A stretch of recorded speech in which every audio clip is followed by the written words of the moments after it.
Aqui no programa hoje, segunda-feira, nós vamos ter o quadro O Advogado, Seu Amigo. E aqui conosco, toda segunda, o doutor Ramon Antônio, ele que tem escritório na rua Coronel Teixeira, 40, bem no centro de Tubarão, ali pertinho dos Correios. Doutor Ramon, bom dia, é um prazer revê-lo, amigo. Bom dia, Arilton, bom dia a todos os ouvintes.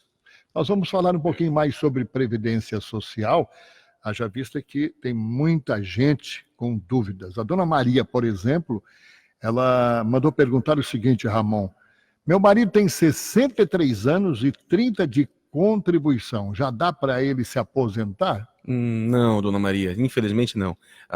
Na regra atual, ele precisa ter 35 anos de contribuição, e para uma aposentadoria por idade precisa ter 65 anos de idade. Na regra nova, aquela que foi fixada já pelos deputados, ainda não entrou em vigor, mas deve ser, o cenário está apontando que vai ser isso para o final do ano já, ele vai precisar ter 65 anos de idade. Então, para se aposentar tem que aguardar aí mais 2 aninhos.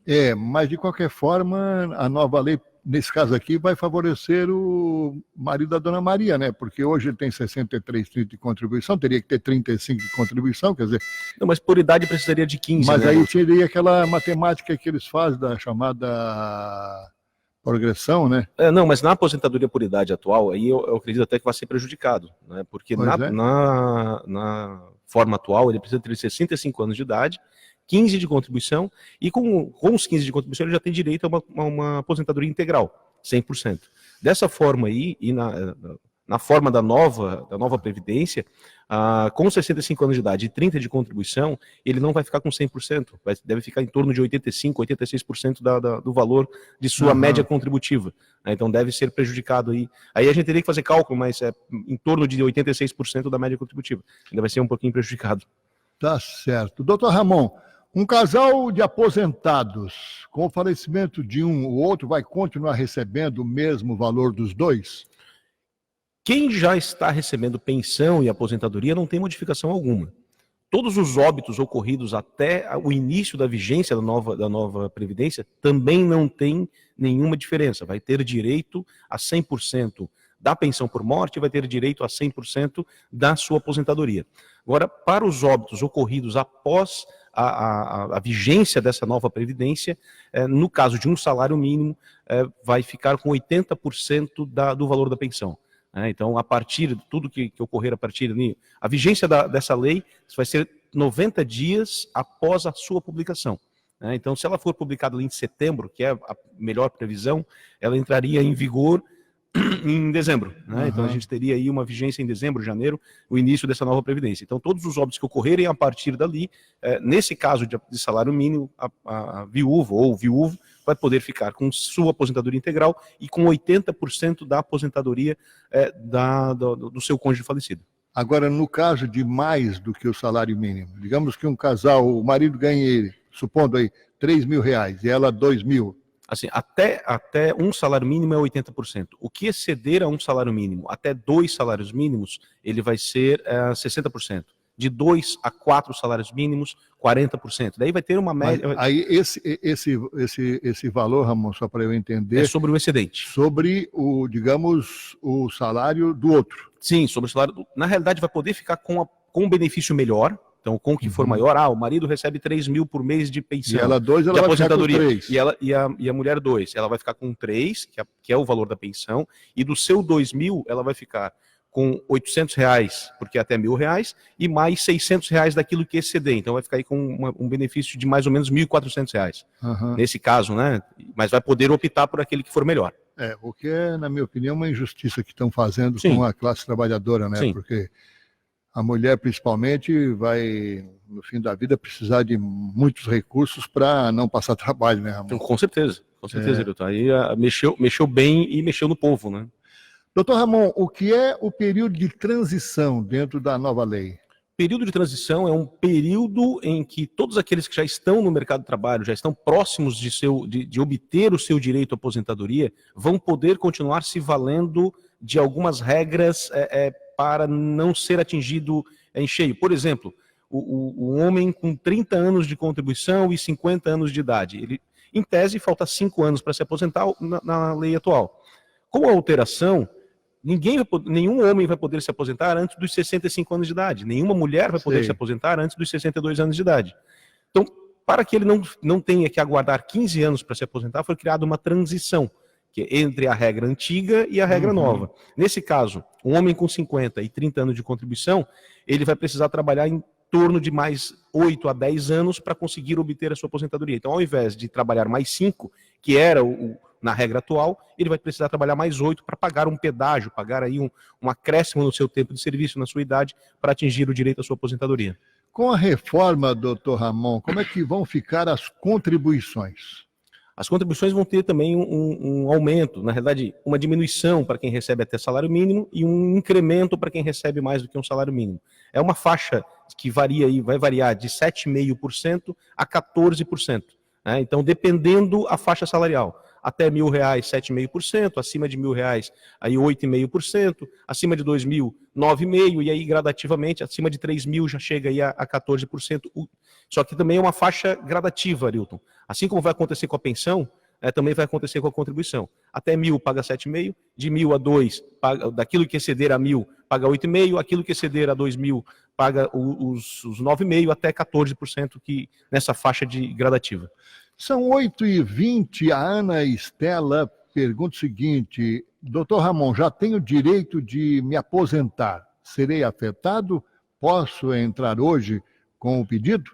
Não, a Constituição Federal, a redação atual da Constituição Federal já garante o direito adquirido, mas a própria reforma, a própria PEC, ela também prevê o direito adquirido. Então, todos aqueles que obtiverem direito a se aposentar antes do início da vigência dessa nova Previdência, vão poder exercer o seu direito à aposentadoria. Não há necessidade de fazer correria, ir até o INSS e fazer o seu pedido, porque se tem direito adquirido, pode exercer esse direito a qualquer momento. Então, ainda que não faça o pedido antes da alteração, venha fazer o pedido depois do início dessa nova Previdência, mas já tenha direito, uma mulher com 60 anos de idade e 15 anos de contribuição, que já tem direito a se aposentar hoje. Pode fazer o pedido ano que vem, pode fazer o pedido depois, fica a seu critério fazer o pedido no momento que for mais oportuno para ela. Pode ser que seja uma funcionária, por exemplo, do município, e que com a aposentadoria tenha que sair da atividade do município. Porque hoje tem essa situação no nosso município de Tubarão. Então, se for uma mulher que trabalha, ou um homem que trabalha no município, e quiser deixar para exercer o seu direito à aposentadoria depois, tranquilo, porque o direito adquirido vai ser respeitado. Muito bem. São 8h21, o Adilson é de Oficinas, ele diz assim, já posso me aposentar, mas ainda não cheguei aos 86, 96 pontos para ter o benefício integral. Vou perder essa chance? Dilson, tem que ver quanto tempo de contribuição já tem e qual a tua idade, mas se não atingiu ainda os 96, pode ser que com a nova Previdência tu tenhas que aguardar mais um tempo para conseguir essa aposentadoria integral. A gente teria que fazer cálculo, ver quanto vai atingir esse teus 96 pontos, para saber se é mais vantajoso se aposentar agora com o fator previdenciário ou se aposentar depois da reforma, depois da vigência dessa nova Previdência, com os critérios da nova Previdência. Aí é questão de cálculo, mas vai ter uma regra de transição para ti também, porque já tens direito a se aposentar, já estás muito próximo aos 96 pontos, então pode ser que tenha que fazer um incremento nessa tua pontuação, um incremento ao invés de 96, chegar a 97, 98, dependendo de quando for fechar realmente essa tua pontuação. São 8h22, quero lembrar sempre que o doutor Ramon está à disposição dos nossos ouvintes também em seu escritório, viu? Sempre às segundas-feiras, né, Ramon? Você atende o público, Eu atendo né? nas segundas-feiras. Toda segunda-feira o Ramon atende o público na segunda-feira. Então, se você tem alguma dúvida, também pode procurá-lo pessoalmente. Aqui no programa, no quadro O Advogado Seu Amigo, o doutor Ramon Antônio vai estar sempre conosco para responder o seu questionamento, assim como, por exemplo, o Dorvalino, do bairro São João. Ele diz aqui o seguinte: reajuste dos aposentados, como é que vai ser? Eu ouvi notícias que a proposta do governo ia mexer na lei. O aumento será diferenciado? Quem ganha salário mínimo, quem ganha mais? Obrigado. Dorvalino, o aumento, ele mexeu nos critérios que vão ser considerados para o reajuste, né? Hoje, ele leva em consideração a inflação de 2 anos e dá um incremento, um aumento real. deixou de existir esse critério e o critério vai ser a inflação do ano, com um incremento, com um aumento que o governo entender de acordo com a previsão de crescimento da economia, de crescimento do PIB, para o reajuste do seu salário.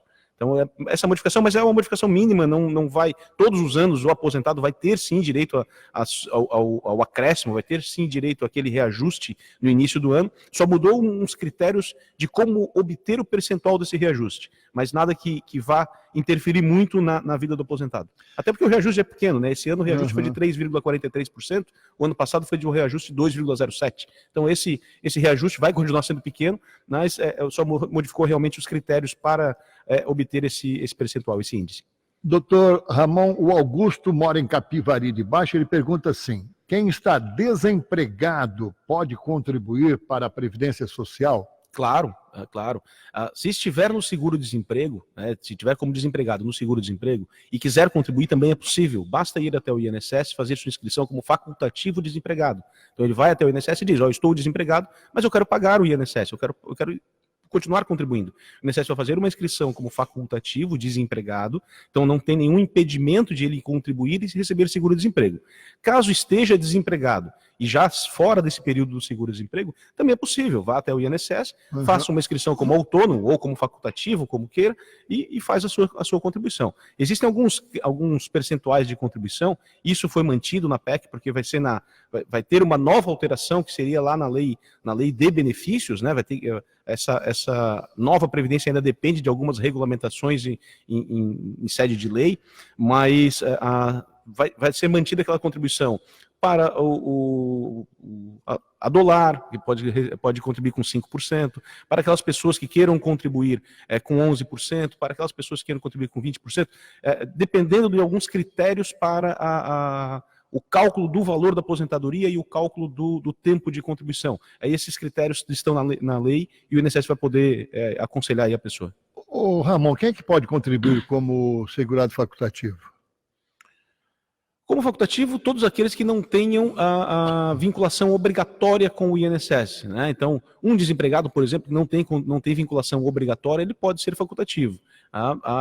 Todos aqueles que não tenham atividade econômica regular, que não tenha um trabalho autônomo regular, ele pode contribuir como facultativo. Dono de casa, sim, estudante. Sim, estudante. Uhum.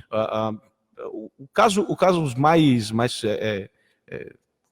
concretos realmente é estudante, dona de casa e o desempregado, né? É os que realmente contribuem como facultativo, mas todos aqueles que não exercem atividade regular podem contribuir como facultativo. E qual é o valor da contribuição do segurado facultativo? 11% ou 20%. 11% para aqueles que forem se aposentar com salário mínimo, então essa contribuição de 11% sobre o salário mínimo só vale para uma aposentadoria futura de salário mínimo, e aqueles que queiram se aposentar com um salário maior que isso, tem que contribuir com 20% do salário mínimo, ou um salário superior, dependendo de quanto realmente queira pagar o INSS. E agora com a reforma isso muda alguma coisa? Isso por enquanto não modifica, depende de uma regulamentação ainda. Falando sobre a dona de casa, ela tem direito à aposentadoria também, a dona de casa? Sim. A mulher que trabalha em casa, né? Desde que contribui ao INSS. Aí ela paga como? Hoje ela paga 5%. Mas ela paga aquele carnezinho? Um carnezinho. Vai até o INSS, faz sua inscrição no INSS como dona de casa e vai fazer o pagamento, tem direito a benefícios por incapacidade, que é o auxílio-doença e aposentadoria por invalidez, e tem direito à aposentadoria por idade. Tem algum tipo de requisito nesse caso, não? Não, nada. Só comprovar realmente que quer fazer a contribuição, vai até o INSS e faz sua inscrição como dona de casa. E aí, no caso, ela tem que pagar quantos anos, Ramon? 15 anos. 15 anos. 15 anos para uma aposentadoria e 60 anos de idade. Então tem que pagar 15 anos. 15 anos e 60 anos de idade. Tanto na lei atual quanto na lei nova, mantém-se esses 15 anos. São 8h27, 8h27. A Suzana, ela pergunta assim, quem trabalha por conta própria, doutor Ramon, sem prestar serviços para empresas, como é que pode também contribuir? Como autônomo. Fazer sua inscrição e pagar o carnezinho. Fazer sua inscrição lá no INSS também, levar um carnê de contribuição, faz sua inscrição como trabalhador autônomo e inicia essas contribuições. Bem simples, bem possível. Marcelo, o Cisso, @hotmail, ele faz aqui uma colocação, eu vou colocar como você colocou aqui, viu, Cisso? Não sei se o doutor Ramon vai entender. Ele diz assim, eu estava encostado com tratamento psiquiátrico, foi rebaixada a carteira. Como foi rebaixada a carteira, B, tenho problema de vista. Como é que eu faço? Eu estava encostado, tratamento psiquiátrico, a rebaixada a carteira C para a B, mas tenho problema de vista. Como é que eu posso fazer? Eu não entendi Wilson, muito. provavelmente, se tu for motorista, aí sim, esse rebaixamento da carteira de motorista de C para B vai te atingir e não vai poder exercer tua atividade como motorista. Esse teu problema de visão também tens que levar o INSS, assim como tu levas os atestados de psiquiatria, também levar os atestados do problema de visão para comprovar que os teus problemas te impedem de exercer tua atividade. Se tua atividade não for uma atividade de motorista, que dependa da tua carteira de motorista, a carteira B, que é aquela que o Detran te entregou agora, é possível tu continuar dirigindo teu automóvel, né? A carteira B é para motorista de automóvel, a C é para motorista de caminhão. São 8h29, uma última perguntinha hoje, então, para o doutor Ramon. Ela vem do André, mora aqui no centro da cidade, pergunta se o benefício ao trabalhador rural muda alguma coisa com essa nova lei da Previdência? Não. Para o trabalhador rural não mudou nada, né? O homem vai precisar de 60 anos de idade, a mulher de 55 e 15 anos de trabalho na agricultura. Que é a regra atual, já é essa, né? E a regra nova também foi uma briga aí da bancada ruralista e se manteve desta forma. Da forma que é hoje, né? Então o homem ou a mulher que trabalha na roça, na como roça, se diz, sim. Esse não vai não ter teve nenhuma modificação. Não vai ter nenhuma 60 anos para o homem, 55 anos para a mulher e 15 anos de trabalho rural. Muito bem. Nós estamos hoje no dia 15 de julho, Ramon, e o Rodrigo Maia, presidente da Câmara, disse que o segundo turno só em agosto agora, sim, né? Sim. Uma votação no início de agosto. Você acha que em agosto resolve, aí passa para o Senado?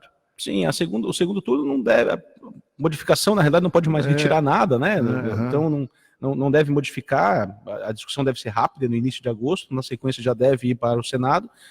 O presidente do Senado prometeu que em 45 dias a 60 dias deve concluir no Senado, e essa reforma volta para a Câmara para que faça a promulgação dessa... Até setembro, final de setembro, deve estar tudo... Até setembro deve estar promulgada. E a previsão de início de vigência dela é 91 dias, né? Um dia após o 4º mês. São 8h31, não esqueça, você sempre pode participar às segundas-feiras conosco, aqui no quadro Advogado Seu Amigo, com a presença do Dr. Ramon Antônio. Mande a sua pergunta, mande seu questionamento, ou se você quiser conversar com o Dr. Ramon, ele atende sempre às segundas-feiras, só nas segundas-feiras, em seu escritório, na rua Coronel Teixeira, ali perto dos Correios, no centro da cidade. O Ramon também faz parte do Observatório Social, né, Ramon? Sim. De quando em vez eu quero te fazer uma perguntinha sobre o Observatório Social. Como é que está hoje o Observatório Social, do qual você já foi presidente por muito tempo, né? Sim, fui presidente bastante tempo. Fui presidente 3 anos e meio, e hoje o presidente do Observatório Social é o Douglas Antunes, que é engenheiro. Que não é o vereador. Não é o vereador, né? Douglas Antunes, que ele é engenheiro na Valienge. E o Observatório, na realidade, existe ainda uma equipe, a equipe do Observatório, nós somos ali em 8 pessoas, a equipe de diretoria e de administração, e existem mais alguns voluntários, mas o Observatório está com suas atividades assim bem restritas a análises de alguns documentos, a análise de algumas projetos de licitações e algumas coisas que o Observatório analisa e conversa com a prefeitura, mas a sua atividade externa está totalmente, realmente parada por falta de pessoas, por falta de dinheiro para ter uma equipe técnica na rua que possa realmente trabalhar, porque todos aqueles, tanto a diretoria quanto os voluntários são voluntários, né, e têm suas atividades profissionais e não conseguem estar durante os 8 horas de um dia, durante um expediente comercial, à disposição do Observatório. A gente acaba só conseguindo exercer alguma coisa para o Observatório depois do nosso horário comercial. Então isso acaba dificultando bastante o trabalho do Observatório. E o pessoal, infelizmente, não participa muito, né? Não. A Sociedade Tubaronense não se enganjou no Observatório Social. A sociedade que eu digo, as entidades empresariais, as entidades sindicais não se engajaram com o Observatório Social para fortalecer, assim como a gente vê em Imbituba, em Criciúma. Em Criciúma o Observatório é muito forte, nasceu muito depois de Tubarão, mas a Associação Empresarial de Criciúma comprou a ideia do Observatório, trouxe ele para dentro da Associação Empresarial, e hoje o Observatório Social de Criciúma tem um valor de R$15 mil à disposição dele para tocar o Observatório, tocar todos os trabalhos necessários no município de Criciúma, que é o que Tubarão precisaria, de um dinheiro para ter uma equipe técnica realmente trabalhando no dia a dia, dentro de prefeitura, dentro de Câmara de Vereadores. 8h33, agora a Neuza do bairro Bom Pastor. Tenho 18 anos de contribuição, doutor Ramon, minha idade é 59 anos. Eu consigo me aposentar ano que vem com 60, ou vou ter que esperar completar 62 anos mesmo? Vai ter uma regra de transição para ti. A regra de transição vai ter que completar 60 anos e meio, porque esse ano são 60 anos e a partir de 2020 sobe 6 meses a cada ano. Então no ano que vem precisará de 60 anos e meio. Né? Se fizer aniversário depois de julho, que fique para 2021, já não precisa mais de 60,5, precisa de 61. E todos os anos vai aumentar meio ano até que a mulher atinja esses 62 anos. Tá certo então. Ramon, um abraço, muito obrigado por hoje, viu? Obrigado, Arilton, obrigado aí a todos os ouvintes.